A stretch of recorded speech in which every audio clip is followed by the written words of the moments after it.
আচ্ছা দেখো, এখন তোমরা যে সমীকরণগুলো বুঝে থাকো, আমাদের আসলে অঙ্ক করার জন্য আরও কয়েকটা জিনিস সম্বন্ধে মোটামুটি একটু আইডিয়া লাগে। যেমন আমি একটু ছোট্ট করে যদি বলি, হ্যাঁ পৃষ্ঠায় তো শেষ।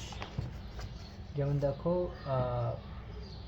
প্রথমে হচ্ছে ধরো এরকম যে দুটি সরলরেখার সেট বিন্দু আর কি, দুটি সরলরেখার, এগুলো দেখবা আসতেই থাকবে প্রতি চ্যাপ্টারে। সরলরেখার সেতু বিন্দু, ছোটোবেলায় এই সম্বন্ধে আমাদের আইডিয়া ছিল, যদিও জাস্ট আমি একটু মনে করে দিচ্ছি। মানে ওরা আমাকে কি করে, দুটো সরলরেখার সমীকরণ দেয় আর কি, ঠিক আছে। সো সমীকরণ দিয়ে ধরো এরকম আর কি দুটো সরলরেখার সমীকরণ দেয়। ধরো এরকম একটা আছে, ধরো এরকম এ এক্স, মানে এটা হচ্ছে A X, A one X plus তোমার বলতে পারো বি অন ওয়াই প্লাস হচ্ছে তোমার সি অন ইকুয়াল টু 0, এরকম একটা দেয়। আর আরেকটা ধরো এরকম দেয়, যেমন A two X plus B two Y plus C two. So এরকম দুইটা সমীকরণ দেয় আমাকে। সো দুইটা সমীকরণ দিয়ে ও মানে বলে যে এই দুইটা সমীকরণ, মানে এই দুইটা সরলরেখার সমীকরণ তারা পরস্পরকে সেট করছে আর কি। সো বিষয়টা আর কি এরকম হয়, ধরো এটা আমার একটা সরলরেখা আর এটা আমার একটা সরলরেখা, ঠিক আছে। সো এই দুইটা সরলরেখা আছে, ধরো এটা আমার হচ্ছে 1 নম্বর সরলরেখা, এটা হচ্ছে আমার 2 নম্বর সরলরেখা আর কি। সো 1 নম্বর আর 2 নম্বর সরলরেখা সমীকরণ দেওয়া আছে। এটা ধরো আমার হচ্ছে A one X plus B one Y plus C one equal to 0।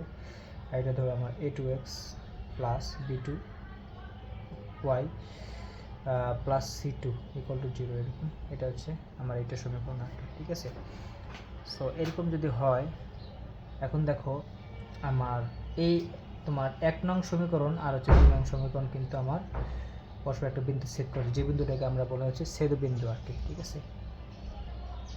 ছেদ বিন্দু, তোমার যদি মনে থাকে এটা ছেদ বিন্দু। সো এখন ও দেখো 1 নং সমীকরণ আর 2 নং সমীকরণ দেওয়া আছে। সো দেখো এই 1 নং 2 আর এই 2 নং, মানে ও ছেদ বিন্দুটা আমাকে বের করতে বলে। এটা ধরো একটা যে কোনো এ বিন্দু বা যে কোনো একটা বিন্দু ধরো। সো এই ছেদ বিন্দুটা বা এই ছেদ বিন্দুর স্থানাঙ্ক বের করতে বলে। সো সেটা আমরা কীভাবে বের করি, যদি এরকম দুইটা সমীকরণ দেয়, ওই দুইটা সমীকরণকে আমরা যদি সমাধান করি, তাহলে আমরা এই ছেদ বিন্দুর স্থানাঙ্ক পাই, মানে এক্স আর ওয়াইটা বা এক্স আর ওয়াইটা আমরা এখানে পাই আর কি, ঠিক আছে। সো তোমরা এই দুইটা সমীকরণকে বিভিন্নভাবে সমাধান করতে পারো, মানে প্রতিস্থান পদ্ধতি করতে পারো, অপনয়ন পদ্ধতি করতে পারো, বর্জগুণ করতে পারো, বা নির্ণায়কের সাহায্যেও কি আমরা সমাধান করতে পারি আর কি এই দুইটা সমীকরণকে। মানে যে কোনো পদ্ধতিতে তুমি কি করবা, 1 আর 2 নং সমীকরণকে সমাধান করে জাস্ট এক্স আর ওয়াইয়ের মানটা বের করবা, আর এক্স আর ওয়াইয়ের যে মানটা আসবে সেটাই হচ্ছে আমার ছেদবিন্দুর স্থানাঙ্ক আসবে, ঠিক আছে। এখন দেখো অনেকে প্রশ্ন করে যে মানে এক্স আর ওয়াই কেন আর কি ছেদবিন্দুর স্থানাঙ্ক হলো আর কি, কেন বা কেন এসছে সমাধানটা, মানে 1 নং আর 2 নংয়ের সমীকরণটা সমাধানটা কেন আমার কি ছেদবিন্দুর স্থানাঙ্কটা আসলো, এরকম অনেকে প্রশ্ন করে। এখন সেটার জন্য তোমাকে বুঝতে হবে যে আসলে সমাধান কী জিনিস, বা এক্স বা ওয়াইয়ের যে মান সেটা আসলে কী জিনিস। আর কারণ কারণ তোমরা তো মানে এক্স আর ওয়াইটা আর কি, অনেকে বলে যে ছেদবিন্দুটা আসলে কেন আমার সমাধান হলো আর কি, ঠিক আছে, বা উল্টা করে বলতে পারো যে সমাধানটা কেন ছেদবিন্দু হলো আর কি, ঠিক আছে। এই জন্য আমাকে বুঝতে হয় যে আসলে তোমার সমাধান কী বা এক্স আর ওয়াইয়ের মানটা আসলে কী জিনিস, ঠিক আছে। সো এখন দেখো আসল কথা হচ্ছে তোমার এক্স আর ওয়াইয়ের মানে যে কোনো মানের জন্য আমার 1 নং সমীকরণ সত্য আর 2 নং সমীকরণ সত্য, এটাই তো আমার সমাধান, তাই না। মানে কারণ আমরা তো জানি যে একটা তোমার সরলরেখা বা একটা রেখা তৈরি হয় কখন, একটা বিন্দু চলতে চলতে একটা সরলরেখা তৈরি করে। তার মানে তুমি যখন মানে কী করবা, ওই বিন্দুটা এখানে বসাবা, বা 1 নং সমীকরণে বসাও বা 2 নং সমীকরণে বসাও, অবশ্যই সেটা 1 নং সমীকরণের জন্য সত্য হবে, সেটা অবশ্যই 2 নং সমীকরণের জন্যও সত্য হবে, এটাই তো আমার সমাধান। তাহলে তোমরা বুঝতে পারলা যে আমার এক্স আর ওয়াই মানে যে কোনো মানের জন্য আমার 1 নং এক্স আর ওয়াই যে কোনো মানের জন্য আমার 1 নং সমীকরণ সত্য হবে আর 2 নং সমীকরণ সত্য, সেটা হবে আমার সমাধান। সো এখন দেখো আমার ছেদবিন্দুটা কি, দেখো ছেদবিন্দুটা আমার কিন্তু 1 নং সমীকরণের উপরেও আছে, আবার কি 2 নং সমীকরণের উপরেও আছে, হ্যাঁ। সো যেহেতু সে দুইটা সরলরেখার উপরেই আছে, সো এই জন্য আর কি দুইটা সরলরেখাকে আমরা সমাধান করলে কি ছেদবিন্দুটা পাই আর কি, ঠিক আছে। সো ছেদবিন্দু বের করতে পারলে তোমার যে দুইটা সরলরেখা আর কি যে দুইটা সরলরেখার ছেদ বিন্দু বের করতে বলবে, আমাকে সেই দুইটা সমীকরণকে কি সমাধান করতে হবে আর কি, ঠিক আছে। সো আশা করি বুঝতে পারছো মানে কেন আমরা এটা সমাধান করলে ছেদ বিন্দুটা আসে। হ্যাঁ, তো আশা করি বুঝতে পারছো এটা যে কেন আর কি দুইটা সমাধান করলে আমার ছেদ বিন্দুটা আসে। কারণ আমি জানি যে একটা বিন্দু চলতে চলতে কি আমার মানে একটা সরলরেখা তৈরি করে, তার মানে ওই সরলরেখার প্রতিটা বিন্দু দ্বারা আমার এই সমীকরণটা সিদ্ধ হবে। একইভাবে এই সরলরেখার প্রতিটা বিন্দু দ্বারা এই সমীকরণটা সিদ্ধ হবে। তাহলে আমাকে বুঝতে হবে যে যখন এরা পরস্পরকে ছেদ করে তখন কিন্তু একটা নির্দিষ্ট বিন্দুতে ছেদ করে। তার মানে এই বিন্দুটা কিন্তু আমার এই সরলরেখার উপরে আছে। তার মানে এই সরলরেখার উপরে যেহেতু আছে, এই বিন্দুটা দ্বারা আমার 1 নং সরলরেখা কী হবে, সিদ্ধ হবে। আর আবার দ্বিতীয় ক্ষেত্রে দেখো, এই 2 নং সরলরেখার উপরেও কিন্তু আমার এই বিন্দুটা আছে। তার মানে এই বিন্দুটা অরবিন্দু, এই বিন্দুটা অরবিন্দু। তার মানে এই 2 নং সরলরেখাটাও কিন্তু আমার মানে এই বিন্দু দ্বারা সিদ্ধ হবে, মানে সরলরেখার সমীকরণটাও সিদ্ধ হবে। তার মানে যে একটা বিন্দুর জন্য এই দুইটা সরলরেখা কিন্তু আমার সিদ্ধ হইতেছে। সো এই জন্যই আর কি ওই একটা বিন্দু হচ্ছে আমার ছেদ বিন্দু, ওইটাই আমার ছেদ বিন্দু আর কি, ঠিক আছে। কারণ ছেদ বিন্দু ছাড়া দেখো এই বিন্দুতে এক না, এই বিন্দুতে এক বিন্দু না, এটা একটু ডিফারেন্ট বিন্দু, শুধুমাত্র একটা ক্ষেত্রে কি আমার ছেদ বিন্দু হয়, ঠিক আছে। সো এটা একটু মাথায় রেখো। মানে এক্স আর ওয়াই, বা তুমি বলতে পারো যে এক্স আর ওয়াই কী জিনিস বা ছেদ বিন্দুটা কী জিনিস আর কি, ঠিক আছে। যদি এটা তুমি জিজ্ঞেস করো বা সমাধান কী জিনিস, তাহলে তুমি বলতে পারো যে এক্স ওয়াই যে কোনো মানের জন্য আমার কী হতে পারে, যে 1 নং সমীকরণ সত্য, আবার 2 নং সমীকরণও কি আমার সত্য আর কি, ঠিক আছে। আর সেটাই হচ্ছে আমার সমাধান, ঠিক আছে। সো এই হচ্ছে তোমাদের ব্যাপার। এই জন্য আমরা দুইটাকে সমাধান করে মেনলি হচ্ছে আমরা এক্স আর ওয়াই মানটা বের করি, ওইটাই হচ্ছে আমার ছেদ বিন্দু। হ্যাঁ, সো এটা একটু মাথায় রাখো যে কোনো নিয়মে আমি এক আর 2 নং সমীকরণ সমাধান করে এক্স আর ওয়াই মান বের করবো, আর এক্স আর ওয়াইটাই হচ্ছে আমার ছেদ বিন্দু। সো এটা গেলো। এখন আরেকটা জিনিস দেখো, সো এটা গেল। আর যেহেতু আমি এখানে বলছি যে তোমার এই ছেদ বিন্দুটার জন্য 1 নং সমীকরণও সত্য হবে, 2 নং সমীকরণও কী হবে আমার, মানে এক্স আর ওয়াই যে কোনো মানের জন্য আমার 1 নং সমীকরণ সত্য বা 2 নং সমীকরণ সত্য হবে, মানে লেফট সাইডে এগুলো রাইট সাইড হবে আর কি, ঠিক আছে। এটাও সিদ্ধ হবে, এটাও সিদ্ধ হবে। সো এটাই গেল আর কি আমার। সো এটা যদি বুঝো, এখন আরেকটা জিনিস দেখো, যেমন দুটি সরলরেখা যদি সমান্তরাল হয় আর কি। সো আমরা তোমাদের এটা তো আগে পড়াইছি, যেমন ধরো অক্ষদ্বয়ের বা অক্ষদ্বয় ও তাদের সমান্তরাল রেখা, সমান্তরাল আমরা পারি সমান্তরাল সরলরেখার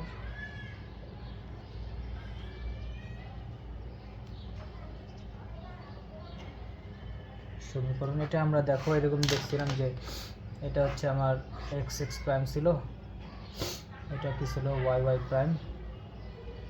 সো এটা আমার 0 বিন্দু ছিল। সো আমরা জানি যে ওয়াই এর সমীকরণ ছিল হচ্ছে আমার এক্স ইকুয়াল টু 0, ঠিক আছে, মনে আছে তো তোমাদের এটা। আর এক্স অক্ষের সমীকরণ ছিল ওয়াই ইকুয়াল টু 0। আর আরেকটা বিষয় ছিল যে এক্স অক্ষের সমান্তরাল সরলরেখার মানে এক্স অক্ষের সমান্তরাল ছিল হচ্ছে তোমার ওয়াই ইকুয়াল টু একটা ধ্রুবক,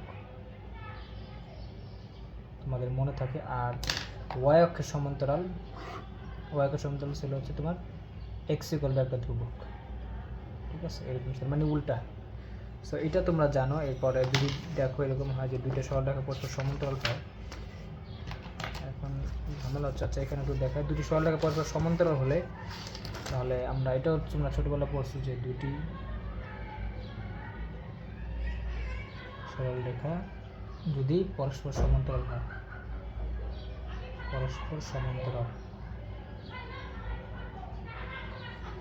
সমান্তরাল মানে হচ্ছে তোমার এরকম দুটো সরলরেখা আছে, এটা 1 নং সরলরেখা, এটা 2 নং সরলরেখা, ঠিক আছে, দুটো হচ্ছে সমান্তরাল। সো এই 1 নং সরলরেখার ঢাল হচ্ছে m1, 2 নং সরলরেখার ঢাল হচ্ছে m2, তাহলে তাদের কিন্তু ঢাল সমান হবে। আমরা জানি m1 = m2 হবে, ঠিক আছে। যদি দুইটা সরলরেখা পরস্পর সমান্তরাল হয় তাহলে তখন ঢাল দ্বয় কিন্তু সমান হয়, মানে সরলরেখা দুটো যদি সমান্তরাল হয় তাহলে কি m1 = m2 হবে আর কি, ঠিক আছে। সো এটা যদি একটু প্রমাণ করে দেখাই তোমাদের, যেমন দেখো এরকম একটা অবস্থা,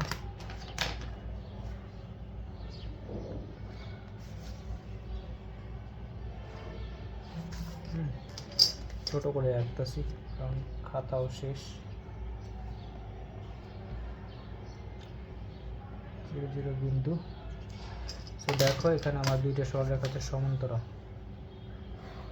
এই একটা এই একটা, এই দুটো সরলরেখা সমান্তরাল। সো এটা হচ্ছে আমার, ও হচ্ছে আমার θ1 করে আছে, ও হচ্ছে ধরো এক্স অক্ষের ধনাত্মক দিকের সাথে θ2 কোণ করে আছে। এটা আমার 1 নং, এটা আমার 2 নং, ঠিক আছে। সো এখন দেখো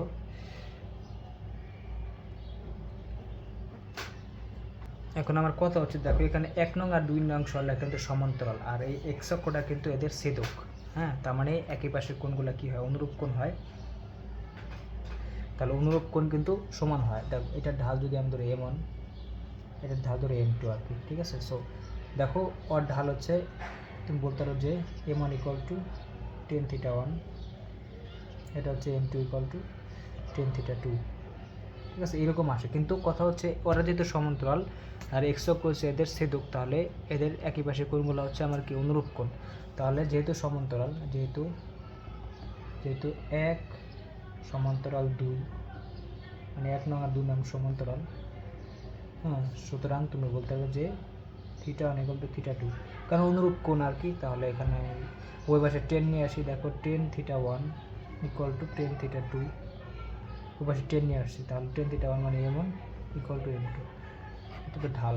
সো এই জন্য আমরা যদি দুইটা সরলরেখা পরস্পর সমান্তরাল হয়, সেক্ষেত্রে আমরা হচ্ছে কি, তোমরা বলতে পারো এটা হচ্ছে ছিল অনুরূপ, সেক্ষেত্রে আমরা বলতে পারি যে তাদের ঢাল দ্বয়ের গুণফল, মানে ঢাল দ্বয় সমান হয় আর কি। হ্যাঁ, এটা হচ্ছে অনুরূপ কোণ, অনুরূপ কোণ। আচ্ছা, এটাই গেল। এখন আরেকটা আছে, সেটা হচ্ছে যদি দুটি সরলরেখা পরস্পর লম্ব হয়, এটা লাস্ট আর কি। সরলরেখা পরস্পর লম্ব হলে ঘটনাটা কি ঘটে, মানে এইরকম একটা অবস্থা। ধরো এটা কিন্তু এক্স অক্ষ ওয়াই অক্ষ না, এটা হচ্ছে দুটো সরলরেখা, এটা আমার 1 নং সরলরেখা, এটা আমার 2 নং সরলরেখা, ঠিক আছে। সো এরা হচ্ছে পরস্পর লম্ব, মানে 90 ডিগ্রি করে আছে। সো এটার ঢাল হচ্ছে ধরো আমার, এটার ঢাল ধরো m1, এটা ঢাল ধরো m2, ঠিক আছে। এটা এক্স অক্ষ ওয়াই অক্ষ না, এটা দুইটা সরলরেখা আর কি। এটা হচ্ছে আমার m1, এটা হচ্ছে m2, তারা পরস্পরের কত 90 ডিগ্রি বা লম্বভাবে আছে আর কি, ঠিক আছে। সো সেক্ষেত্রে আমরা জানতাম যে m1 × m2 = হয় -1, এটা আসে m1 × m2 = আসে -1, ঢাল দ্বয়ের গুণফল হবে -1 আর কি, ঠিক আছে। সো এটা একটু আমি যদি তোমাদের দেখাই, যেমন একটু প্রমাণ করে দেখাইলে, পিসটা নাই যদিও, যেমন বিষয়টা ধরো এরকম, আমি ছোটো করে একটু দেখাই।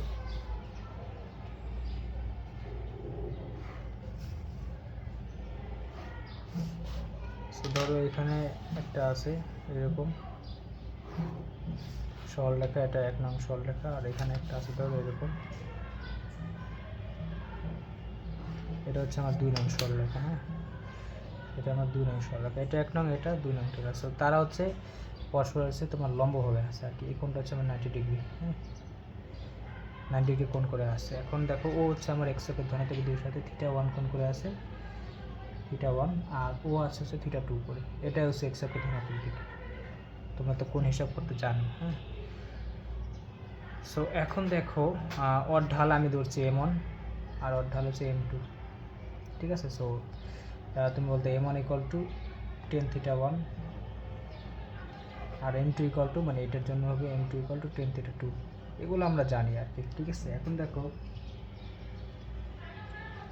আমরা একটা জিনিস জানতাম আর কি, এখন আমি একটু ত্রিভুজটা নিয়ে কাজ করবো, মানে এই ত্রিভুজটা নিয়ে কাজ করব।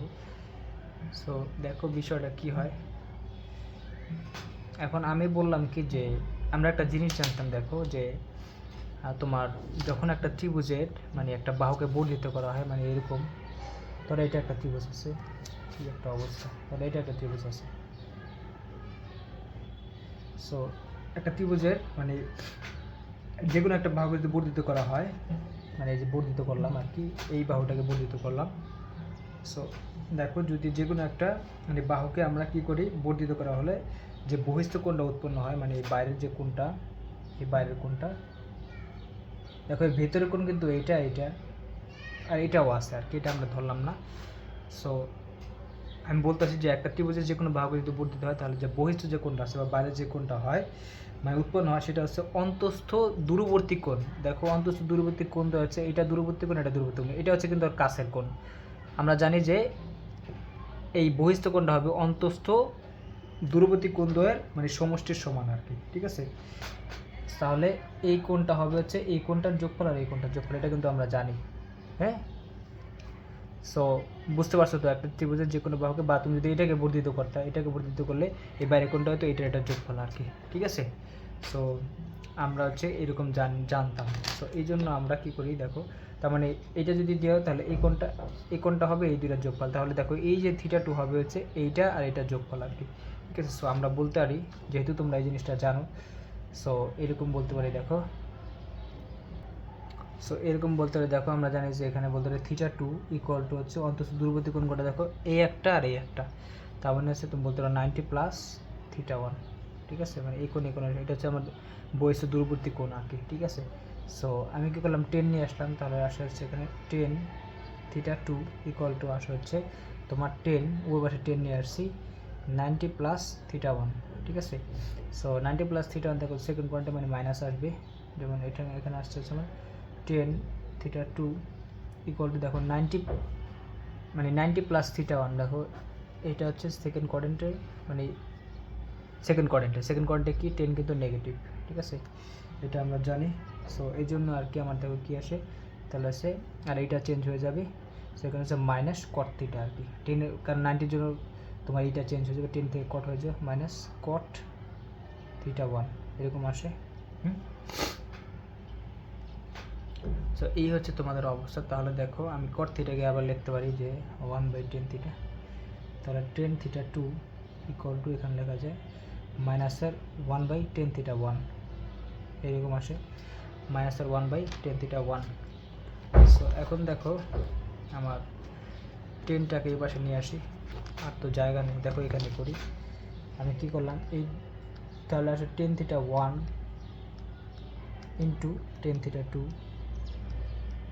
ইকুয়াল টু আসে -1, ঠিক আছে। মানে এই 10 θ1টাকে যা সেই পাশে নিয়ে আসে। সো 10 θ1 মানে কি, মানে হচ্ছে আমার m1 মানে ঢাল ইন্টু m2 ইকুয়াল টু -1, দেখো প্রমাণ হয়ে গেছে আর কি, ঠিক আছে। এর জন্য আমরা বলতেছি যে যদি দুইটা সরলরেখা পরস্পরের লম্বভাবে থাকে তাহলে আমার ওই দুইটা সরলরেখার ঢাল দ্বার গুণফল হয় -1 আর কি, ঠিক আছে।